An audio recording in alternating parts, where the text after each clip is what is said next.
Então pessoal, vocês viram aí que eu prontei a CNC, só não fiz a caixa de colocar os componentes ainda, mas já deu pra gente fazer os testes. Tava fazendo um teste aqui até no alumínio, vibra bastante, mas deu pra furar. Olha aqui, eu comecei a cortar aqui, olha, e ela começou a perder passe, eu fui e parei. Mas a parte de dentro eu cortei com ela aí, mesmo vibrando um pouquinho, eu tava dando passe aí de meio milímetro e tranquilo, vai embora tranquilo. Passo meio milímetro, velocidade a 150 e foi tranquilo. Agora por fora aqui eu tive que cortar lá na fresa. Agora a furação, foi bom eu furar aqui porque lá meu divisor ainda não faz esse tipo de furação aqui de acordo com o tipo de furação. Eu mostrei para vocês que a gente faz as divisões tudo certinho, mas tem divisões que não tem como fazer. O pessoal falou, seu Dante, é as divisões dos números pares? Não, os números, melhor, dos números ímpares? Não, alguns ímpares dá para fazer. É geralmente os números primos que eles não têm uma divisão exata. Eles têm aquela dízima periódica que vai ali ao infinito quase, né? Digamos assim. Então esses números primos, eles são mais difíceis de você fazer a divisão. Então você tem que ter um disco com 21 furos, com 29 furos, para quando você for fazer, por exemplo, uma engrenagem de 7 furos, se você tem o disco de 21, você vai conseguir fazer ela. Se você não tiver esse disco e não ter como você dividir por 7, aí vai ficar difícil. Quando a gente for fazer as divisões, eu falo para vocês. Então eu fiz aqui. Esse vídeo é para mostrar para vocês os erros que eu terminei cometendo aqui. A primeira CNC, né, a gente faz para aprender. E primeiramente eu fiz ela mais para trabalhar com meus trabalhos aqui, fazer os PCI. Chegou um cliente aqui, deixa eu dar uma água. Então esse vídeo foi para mostrar para vocês os erros que eu cometi. Como eu fiz ela mais para fazer os PCI, deu certo para o meu trabalho, mas eu queria usinar mais algumas coisas com ela. Madeira vocês viram aí que foi muito bem. Eu até mostrei para vocês os trabalhos, né? No outro vídeo eu mostrei, foi muito bem. É moleza isso aí. Mas olha os erros que eu cometi. Quando eu estava fazendo, depois que eu já tinha montado, uma pessoa que já é acostumada a montar a CNC, ele foi e falou, Dantes, você fez a CNC muito alta, vai ficar com um efeito alavanca, muito efeito alavanca. Então isso vai fazer com que quando ela estiver embaixo lá, a gente consiga, olha, mover um pouquinho aqui. E quando o material é duro, isso aqui é muito. Ela chega a mover aqui 3 milímetros se eu puxar aqui com... Se eu puxar aqui com a pequena balança que eu tenho ali de medir, eu puxar aqui quando dá 4 quilos aqui a 5 quilos, ela começa a sair 1,5 milímetro. Então quando o material é duro, que ela faz esse pequeno esforço aí de 2 kg a 3 kg, ela termina deslocando um pouco. Isso aí você pode quebrar a fesa, dependendo, pode sair do curso ali que você está fazendo. A outra parte sofrida que eu fiz foi isso aqui. Apesar de que tem uma largura boa aqui, tem 110 milímetros aqui, que é 11 centímetros aí, mas terminou sendo estreito para colocar um espinho ou até esse curso aqui, olha, eu fiz isso mais para aproveitar também o espaço aqui, deixar que aqui ela tem 500 milímetros, e eu queria aproveitar um pouco mais, deixar aí com uns 30 milímetros a 35, ou melhor, 350 milímetros a 300 milímetros de uso. Mas com isso ela deixa mexer um pouco. Então eu teria que ter isso aqui no mínimo 13 para esse tamanho aqui. Bom, 15. Seria 150 milímetros aqui. Bem pessoal, então eu estava gravando, tive que interromper, chegou um cliente para atender ele. Então, como eu estava falando, isso aqui ficou muito estreito. Então isso, como aqui ficou muito estreita essa primeira base, eu tive que deixar essa da mesma largura. E com isso, a flange daqui ela ficou pegando aqui no cantinho, então eu tive que fazer um pequeno desbaste aqui, coisa que seria desnecessário se eu tivesse feito isso aqui mais largo e já ia sobrar esse espaço aí. Isso faz o carro dar mais estabilidade também. Como ele ficou estreito, ele também pode apresentar essa pequena folga aqui, olha, nesse curso aqui.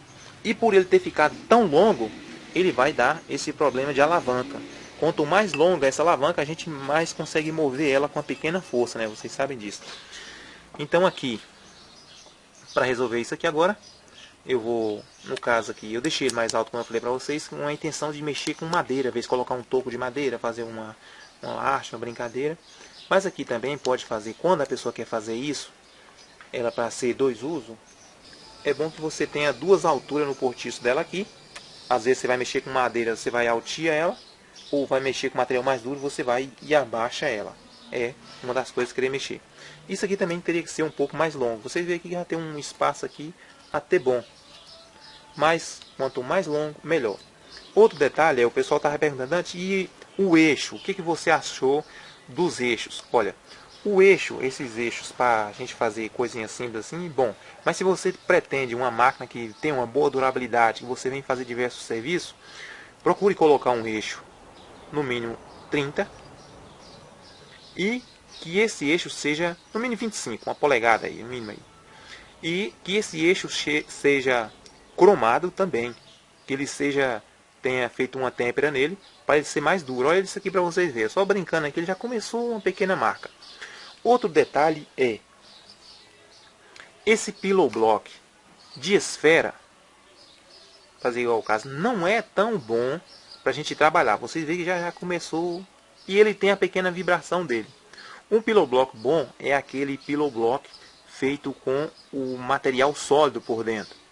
Vocês podem até, esse aqui eu estou querendo fazer isso, eu vou fazer uns testes, se der certo eu já mostro a vocês. Retirar esse material daí, tirar o rolamento e colocar aí Teflon. O Teflon já grafitado, quanto mais peso a gente coloca nele, mais leve ele fica. E vocês sabem que esses outros materiais é diferente. Você coloca peso, o atrito será maior. E o Teflon não, o Teflon é o contrário, já foi comprovado isso. Então o Teflon tanto vai absorver as vibrações, e quanto ele vai deixar deslizar bem aí. Não vai deslizar tão bem quanto um rolamento de esfera que fica levinho, mas o problema do rolamento de esfera é isso que eu estou falando para vocês. Com o tempo ele vai criando essas rugosidades, isso vai aumentando, e aí a máquina começa a vibrar mais ainda. Então o Teflon já não vai ter esse desgaste aí. É uma das coisas. Como eu falei para vocês, ficou alto aí. Outro detalhe é, como eu vou mexer nela mais com madeira, essas coisas, vai fazer pó.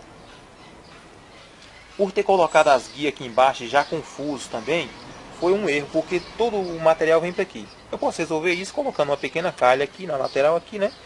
Já vai resolver. Mas se vocês puderem fazer, colocar uma base primeiro e depois colocar ela por cima, e aí já vai ter resolvido esse problema aí.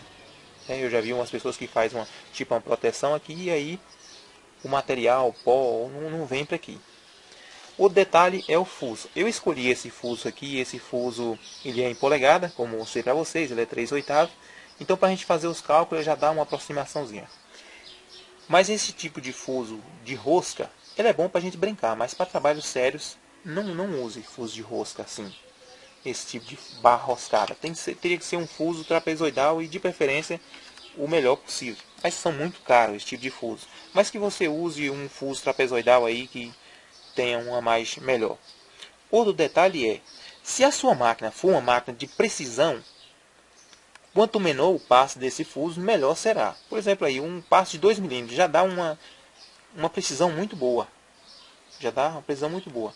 Mas se você quer uma máquina mais rápida, use fusos acima de um passe de 5.